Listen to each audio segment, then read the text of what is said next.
Yeah, so I'm not going to speak directly about my work for this artist talk, yeah, so it's a slightly different thing. Actually, today what I want to talk about is the possibility of making recursive forms in music, and you might be wondering. Some of you might be wondering what recursion actually means. And it's funny because actually I was presenting this same talk at this same conference last year, and someone in the audience just rudely shouted out, "So just what is recursion?" I mean, we'll call him H, just to save him embarrassment. And that's strange, I replied, because actually I was presenting this paper at this very same conference last year, when at this exact point a member of the audience rudely shouted out, who we'll call O, rudely shouted out, "So just what is recursion?"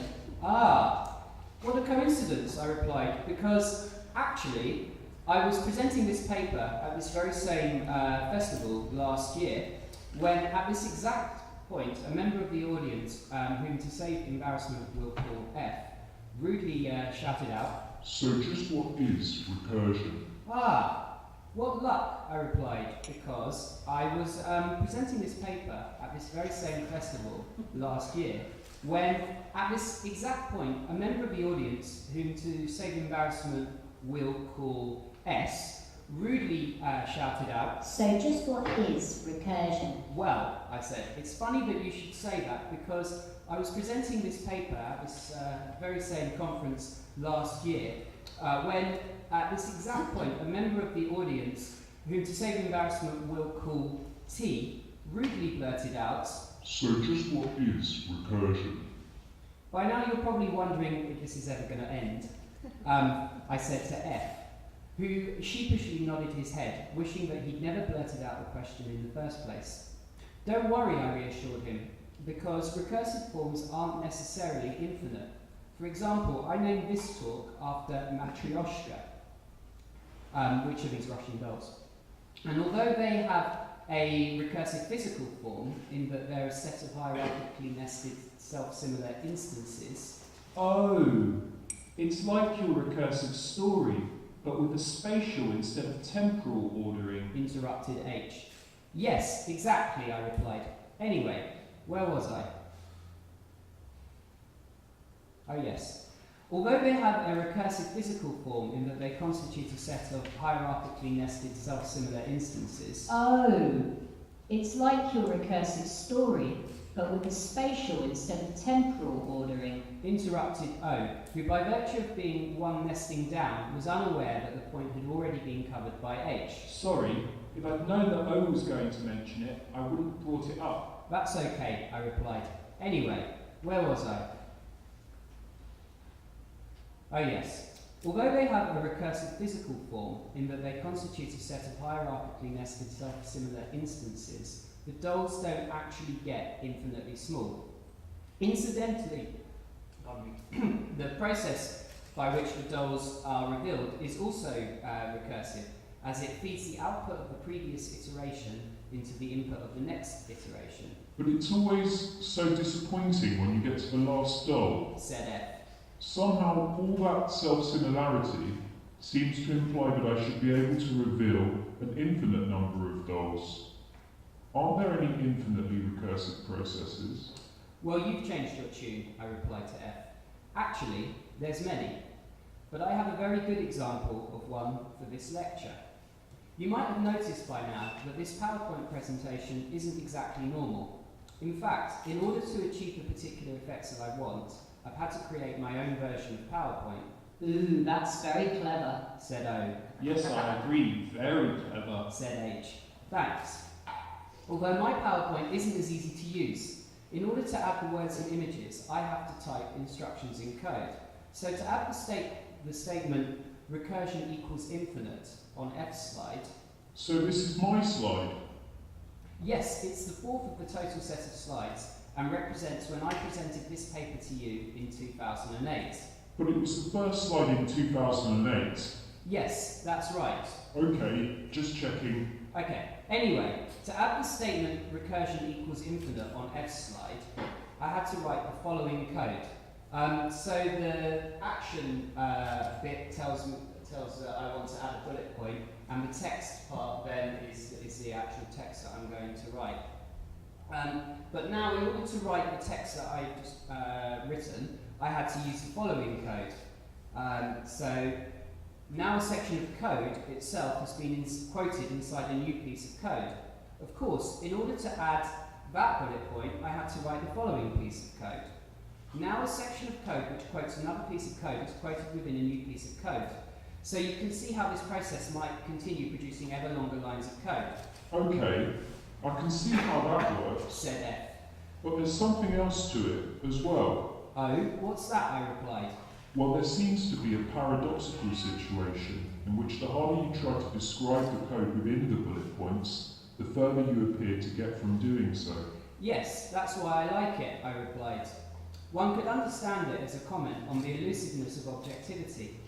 Each time we try to reach the core of something, we find yet another layer beneath. Or conversely, each time we try to get outside of something in order to get a proper look at it, we discover we've simply entered a further outer world.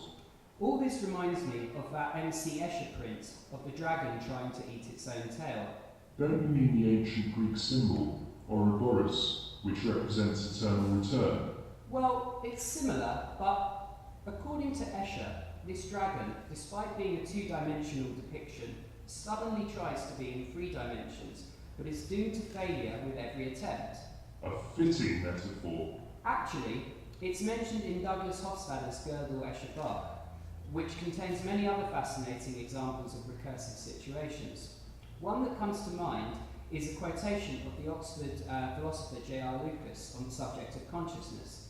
Lucas says, in saying that a conscious being knows something, we're not only saying that he knows it, but that he knows that he knows it, and that he knows that he knows that he knows it, and that he knows that he knows it and knows it, and so on. But the main focus of Gödel Escher Bach is the mathematician Gödel, who managed the paradoxical feat of deriving a theorem of number theory which claims not to be a theorem of number theory, the equivalent of making the statement, this statement is not true. Didn't that destroy number theorem? Actually, no. It proved that number theorem was incomplete, which led to a whole new class of numbers called supernatural numbers, which were larger than infinity. So Gödel managed to get number theorem to reference itself, and thereby discovered a larger world in which number theorem was nested. Precisely. Wow, I had no idea that recursion was such a profound topic. I'm really glad to have had this conversation. But I feel sorry for S&T. They really missed out. Well, actually they didn't. How is that possible? Because I had exactly the same conversation with them. What? Even this bit? Yes, even this bit. I don't believe you. It's true. All right then. Tell me what T says next in his conversation. If you're telling the truth, then it should be what I say next in this conversation. Well, at this exact point in the conversation, T interrupted me with, Hang on.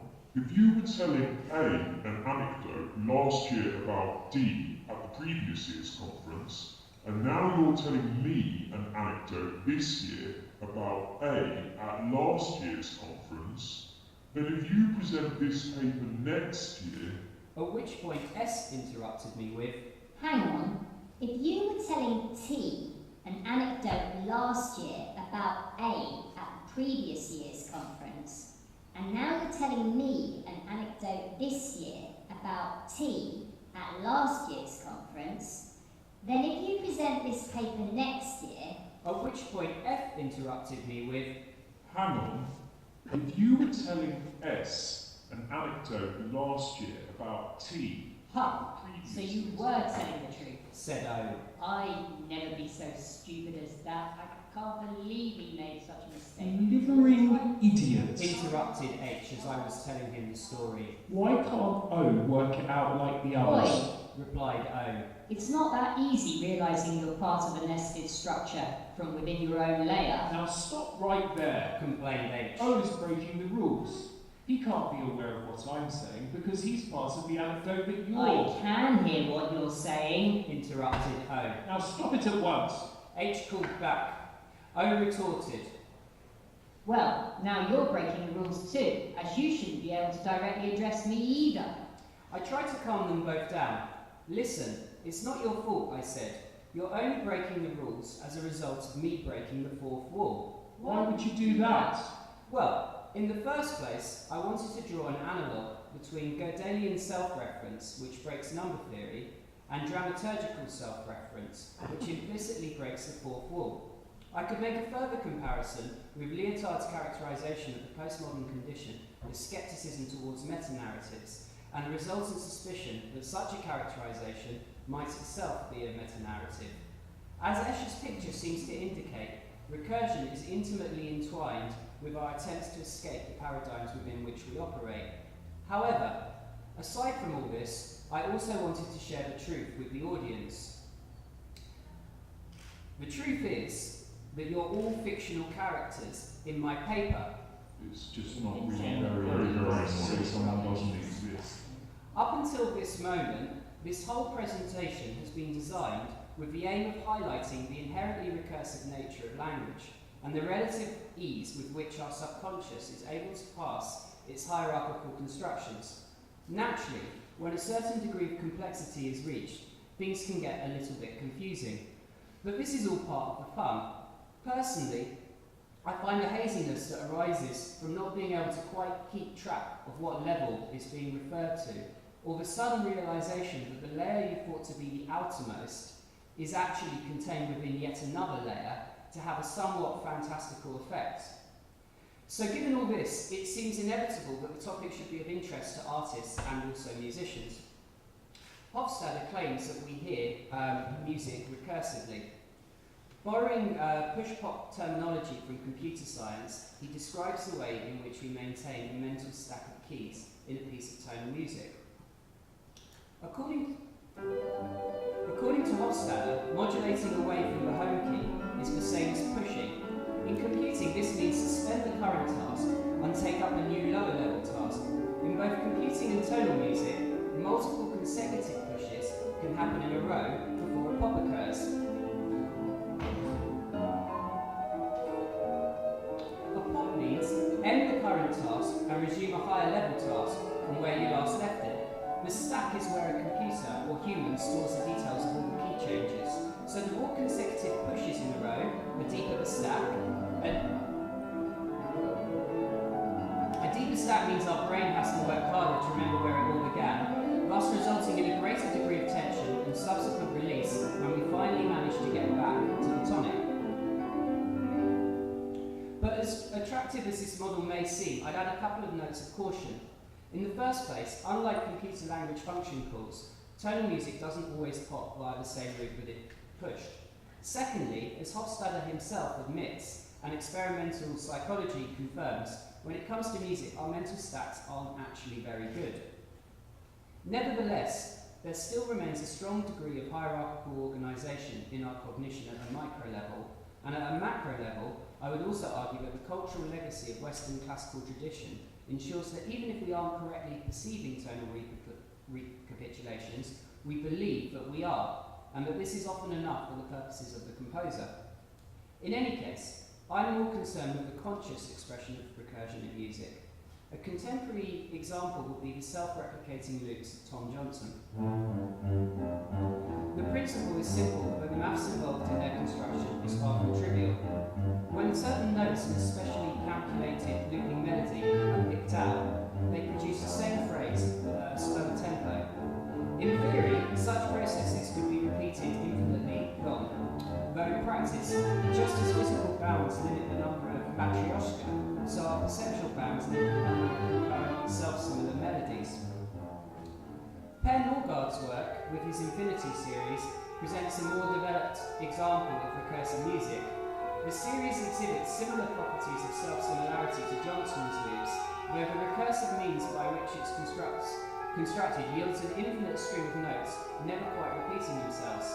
However, despite the mathematical uniqueness of Norgard's series and the inventiveness with which he employs it, I still find his music only gives a vague sense that something recursive might be happening.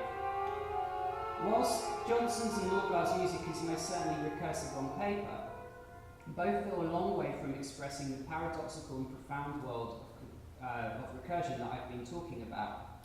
This is puzzling, as recursion seems ideally suited for expression in music. The problem seems to be a lack of sufficiently audible or familiar structures within contemporary music that are capable of constructing hierarchies on which recursive forms rely. To some degree, this is a result of modernism and experimentalism's efforts at negating pre-existent musical structures. The question then is, how can composers achieve the hierarchies necessary to express recursive forms without resorting to the old historical devices which we've spent so much time avoiding? One possible solution is to have the music use the formal properties of another medium. And I've been doing this recently with computer animated graphics in my composition God Over Gin, which I'll be performing in Electrovision next week in London, if any of you are there. The nice thing about using animated graphics is that it's able to tap into our implicit knowledge of our immediate environment and then use that towards its own ends. So for example, we implicitly understand that an object can be contained by another object. But we also know that when that inner object collides with the edge of the outer object, it should actually make a sound. We're also pretty good at simple mappings, so we can understand that each edge should actually make a different sound, like buttons on a console. And we also know that each object might have its own discrete set of pictures.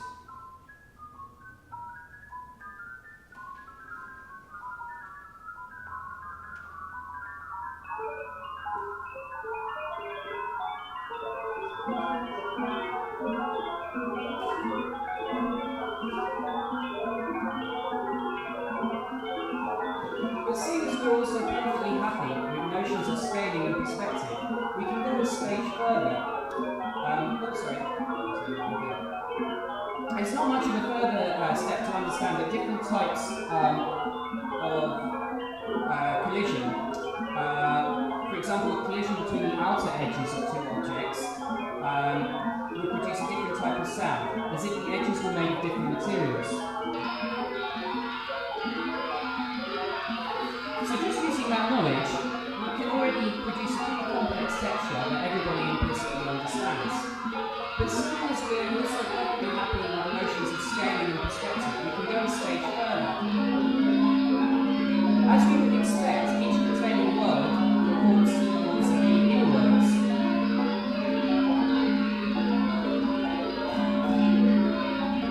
At this point, some interesting implications emerge. In the first place, despite the obvious visual hierarchical relationship between innermost and outermost objects, there's no consequent oral relationship. We think we're observing a one-to-one mapping, but we're not. Of course, I can introduce some causal relations between these nested worlds, which, depending on my purposes, I can make more or less obtuse. The other interesting thing is there's now a visual paradox reminiscent of Escher. Are the objects smaller or are they further away? And what does it mean when I do this?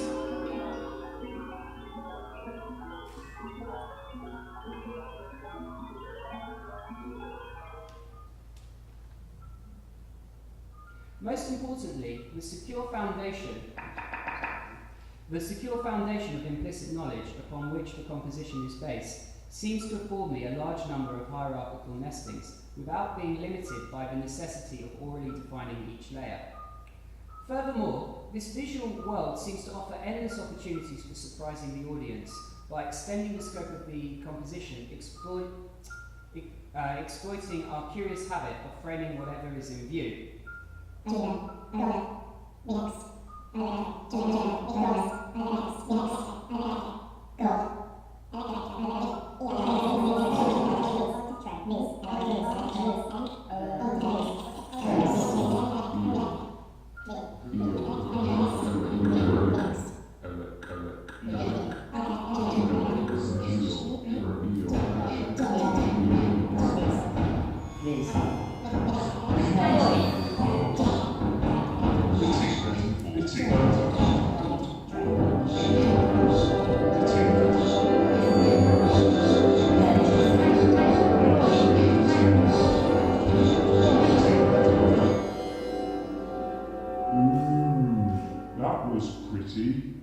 Ah, F, so you've come back. I take it you finished sulking about not existing. I've come to terms with it. Anyway, as I was saying, I liked all that visual recursive music, but aren't you cheating a little? Well, how so? You're letting the animation do all of the work of creating the recursion instead of the sound. Wouldn't real recursive music be able to communicate its recursion solely through sound? Well, I think that depends on whether you regard music as an exclusively sonic medium. I would argue that the predominance of notation within the Western classical tradition and the ubiquity of conceptual frameworks based on physical schema throughout musical cultures indicates to the contrary. Okay then, I'll leave that to one side. But still, I'm curious. Is it possible to express recursion in music through sound alone? I'm not sure, but I could imagine various possible approaches. For example, we could exploit music's ability to construct what Bob Snyder refers to as secondary metaparameters, or another way might be through building up music along grammatical lines, thereby utilising language's ability to recursively expand sentences indefinitely. In any case, I would contend that for the rich semantic world that recursion offers to really be communicated through music, music needs to not only create recursive structures within its own forms, but also seek to engender the same cognitive effects that the presentation of recursion has in other mediums. A recursive music would need to entwine its listener in a labyrinth of paradoxical self-references, playfully engage them into constructing untenable mental stacks, and continually surprise them through the constant expansion or deepening of frames of reference.